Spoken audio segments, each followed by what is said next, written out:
My name is Wanda Jaggers. I've been teaching for 4.5 years. I began teaching because I felt like I wanted to give my kids the tools to be ready for the real world. I wanted to make sure that they knew how to communicate and how to maneuver and the skills to be ready for the real world. I went to undergrad at Murray State, go Racers.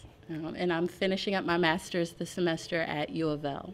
I really began teaching, and I kind of caught the teaching bug because I watched my little brother struggle with school. He's a couple years behind me, and he just wasn't successful until he found a teacher who really pushed him and understood him. So it's always been important for me in my teaching to push my kids and to give them high expectations, but at the same time be realistic with them and help them understand the world around them and their place in the world. We're very active. We do a lot of singing and dancing, call and response. They're definitely expected to talk. They know that they can ask for a little bit of time to think, but it's always an expectation to be involved in our classroom, to have something to say, whether that be right or wrong, just something they noticed, or even something they wondered. Being inclusive to all of my students is super important to me.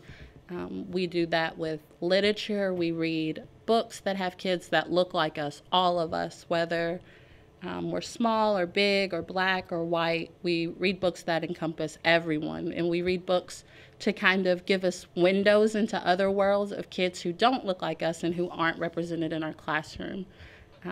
We read poems, we read song lyrics, we sing, just making sure that everyone truly feels like they have a place to be them. The first thing I would tell someone to be becoming a teacher, interested in becoming a teacher, is to know your support system, to know your network, those professors, the family members, people who are going to build you up on your hard days and celebrate with you on your best days. I would also tell them to get to know your kids. I think that's most important, to know the community that your kids are from, to know your kids' families, their interests, and really buy into that, not just superficially, but to truly understand who your students are and what motivates them.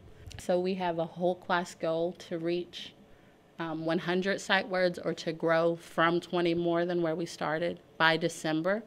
And that is the students' little superhero pictures that they can move along to help them understand where they are, and so that our friends can celebrate. Like every time I move them, my whole class is like, oh my goodness, so-and-so, you moved, 10 more words. And really trying to use that as a positive spot. In my library, my kids organized it. This is my first year in this classroom, and we moved in with that library. And it was not the best organizational system. It didn't really make sense to them or to me. So we sat down, and they voluntarily took their wellness. A couple kids came over and saw me sorting books on a rainy day, and they jumped in. So it's really a student-centered library.